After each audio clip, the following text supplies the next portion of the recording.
Sejam todos bem-vindos ao canal Advogado Completo. Meu nome é Ravi Savaia e hoje eu vou falar sobre tipicidade conglobante, conceito trazido pelo genial Zaffaroni, um doutrinador que trouxe esse conceito. Algumas pessoas têm até medo desse conceito, mas eu vou dar um spoiler aqui para o Diário Jurídico, que é no Instagram, e esse vídeo vai para o YouTube também, para o nosso canal Advogado Completo, tá? Bom, pessoal, para a gente compreender esse conceito que foi trazido pelo genial Zaffaroni, que é tipicidade conglobante, é relevante compreender primeiro o conceito básico do que seja tipicidade. A tipicidade, em apertada síntese, se você for analisar, ela está lá no primeiro substrato do conceito analítico de crime. Conceito analítico de crime, o crime é formado por 3 substratos: fato típico, ilicitude e culpabilidade. O fato típico tem 4 subgêneros. O que é que forma o fato típico? A conduta do agente, o resultado, o nexo causal, que é o liame que liga a conduta ao resultado, e a atipicidade. O que é a atipicidade, então? É quando a conduta de um agente que gera um resultado, esse resultado, existe o nexo causal da conduta, um nexo de causalidade entre a conduta e o resultado, e existe uma previsão de uma norma penal incriminadora dessa conduta, de ação ou omissão. Essa previsão é a tipicidade, quando uma conduta que gera um resultado se adequa a um tipo penal. Isso a gente chama de tipicidade, tá?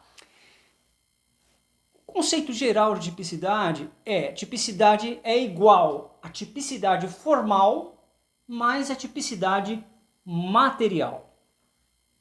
Isso antes do Zaffaroni ter a sacada que ele teve, né? Genial. Uma reviravolta que ele deu, um 360 nesse conceito de tipicidade. Até então, mas vamos seguir o caminho até a gente chegar no Zaffaroni. Tipicidade é igual conceito formal de tipicidade mais conceito material. O que é o conceito formal, pessoal? Quando a tipicidade formal é a mera adequação de uma conduta a uma norma penal incriminadora. Eu vou dar um exemplo para elucidar. Vamos imaginar um sujeito que ele furta uma garrafa de água alheia. Ele furta. Se você fizer uma análise, é um crime de furto. A conduta desse agente de furtar uma garrafa de água alheia se adequa perfeitamente ao artigo 155 do Código Penal, que é subtrair coisa alheia móvel. Então, essa é a adequação formal, quando uma conduta, ação ou omissão se adequa perfeitamente a uma norma penal incriminadora. Qual o conceito material, pessoal? Tipicidade material. O que é tipicidade material? É quando uma conduta pode causar uma lesão ao bem jurídico. Isso é a tipicidade material. Pode, de fato, ter um potencial, uma conduta tem um potencial de lesionar um bem jurídico tutelado pelo direito, pelo nosso ordenamento jurídico. Agora eu te pergunto, roubar uma garrafa de água alheia é uma conduta que pode causar risco ou lesão ao bem jurídico? Não. Então esse exemplo que eu dei do sujeito que roubou uma garrafa de água alheia, ele tem a tipicidade formal, mas não tem a tipicidade material.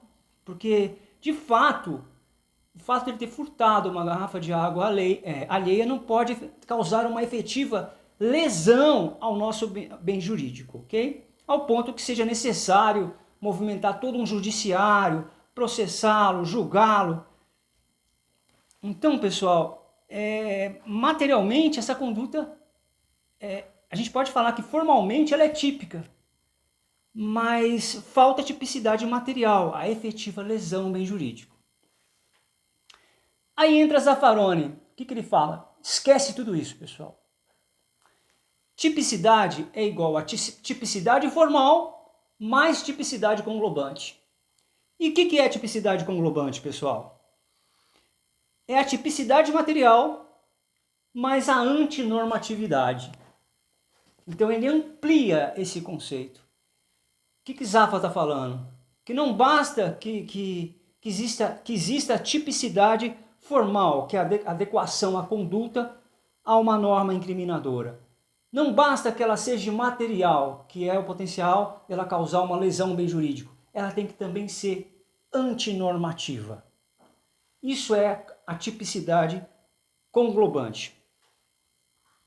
Então, a sacada que o Zaffa teve, eu vou dar um exemplo para vocês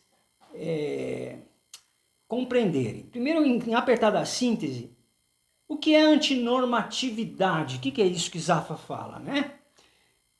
É uma conduta que seja formalmente típica, seja materialmente típica, e é preciso que essa conduta seja antinormativa, contra o nosso ordenamento jurídico, essa conduta, tá?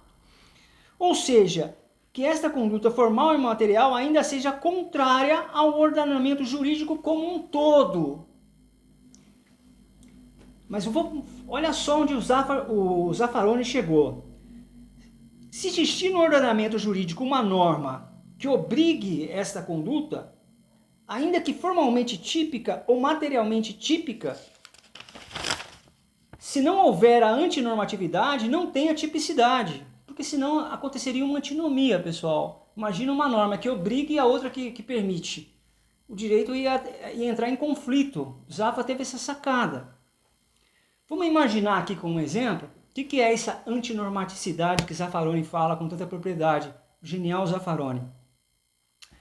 A conduta de um oficial de justiça que tem que penhorar o carro de uma pessoa que está devendo, né? Um veículo. Quando o oficial pega aquele veículo, ele está subtraindo uma coisa alheia móvel. Se for olhar ao pé da letra, tá, pessoal? Artigo 155. Existe a tipicidade formal? Sim. Uma conduta que se adequa a uma norma incriminadora fundamental. Existe a tipicidade material? Sim, potencial lesão ao bem jurídico. Efetiva lesão, não é nem potencial, a palavra mais certa é efetiva. Mas ela não vai ter essa antinormatividade, porque dentro do ordenamento jurídico existem normas que obrigam o oficial de justiça a realizar essa conduta. Então ela é antinormativa. Se existem essas normas, não podemos considerar que este fato é típico. O Zaffa ele não entra nem nas excludentes de ilicitude, porque poderia falar dentro do artigo 123 que esse oficial de justiça que penhorou o carro do devedor, ele tá protegido por uma excludente de ilicitude, que é o estrito cumprimento do dever legal, que está lá, que no caso no artigo 23 até advém da principiologia, o estrito cumprimento de dever legal exclui a ilicitude. Mas Zaffa vem aqui e fala, não, exclui a tipicidade, porque esse fato não é típico, porque ele é antinormativo. Então o que vai acontecer, segundo Zaffaroni, essa conduta do oficial de justiça, ela não é típica, porque fato típico, ilícito e culpável. Ele não chega nem a ser um fato típico. Isso que o Zaffaroni fala, ele exclui a tipicidade, a conduta fica atípica. Porque um oficial de justiça ele é obrigado a fazer aquele dever.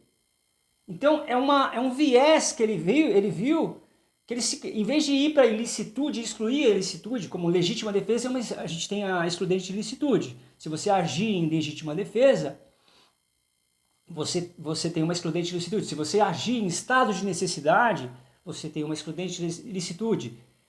Porém, Zaffa percebeu que o estrito cumprimento legal, do dever legal e o exercício regular do direito não precisa ter uma excludente de ilicitude, sendo que o fato é atípico. Exclui a tipicidade. Então aí eu já respondi uma pergunta que você poderia me fazer, né? Mas esse oficial não está amparado pela excludente de ilicitude, estrito cumprimento do dever legal, artigo 23 do Código Penal? Sim, é uma forma de você pensar, é só fundamentar bem, né? Mas o que o Zaffa percebe é além disso, ele vai além. O que ele fala? Não podemos considerar que esta conduta do oficial, um exemplo que eu dei, né, que penhora o carro, o oficial de justiça, é típica. A gente não pode considerar essa conduta típica. Porque senão existiria uma antinormatividade, ou seja, uma antinomia, uma norma que diz que é permitido, é obrigado o oficial a fazer isso, e uma norma que exclui a ilicitude, Zaffa foi muito inteligente em perceber que não precisa de excludente de licitude aí, porque o fato não é típico. Entendeu? É um fato atípico. Quais seriam as consequências, pessoal? O estrito cumprimento do dever legal do direito deslocaria da ilicitude e residiria no fato típico. Entendeu?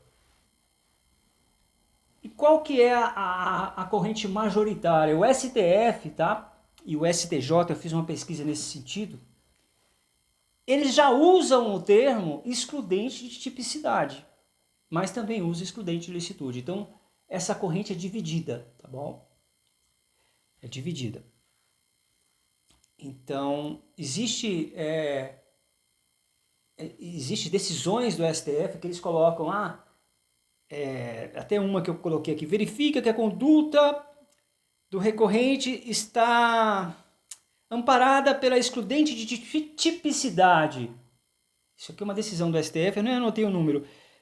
Eu peguei um pedacinho para falar que eles usam essa terminologia, que quem criou? Zaffaroni.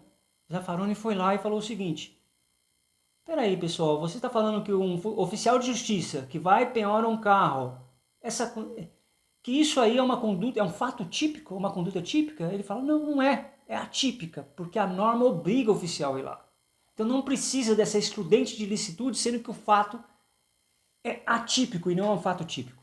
Por que a gente está falando disso? Fato típico e excludente de licitude? Porque o crime é formado por 3 substratos: fato típico, ilicitude e culpabilidade. Zaffa deixa o estrito cumprimento do dever legal e o exercício regular do direito aqui, na excludente de tipicidade. Então, por exemplo, o aborto legal, né, que é quando a gravidez pode causar risco de vida para a mulher, ou é fruto de estupro, que é o aborto sentimental, que a mulher que tem esse direito legal de abortar, por causa de uma excludente de culpabilidade e tipicidade, porque a conduta não é típica. Esse é um olhar do Zaffaroni, tá, pessoal? É isso aí. Vou encerrar esse vídeo por aqui. Então, lembrando, pessoal, qual que é o conceito de tipicidade conglobante? Tipicidade formal mais tipicidade conglobante. O que é tipicidade conglobante? Tipicidade material mais antinormatividade. Em apertada síntese, a tipicidade conglobante é a tipicidade formal, que é uma conduta, quando a conduta se adequa a uma norma penal incriminadora, a tipicidade material, que pode causar efetiva lesão ao bem jurídico, e a antinormatividade. Isso é que vê a antinormatividade, entende que não adianta só a conduta ser formal, material, se ela não tiver de acordo com o sistema jurídico como um todo, que é a antinormatividade, tão bem colocada por Eugênio Zaffaroni, esse argentino que trouxe esse conceito pra gente. É isso aí, pessoal. Muito obrigado.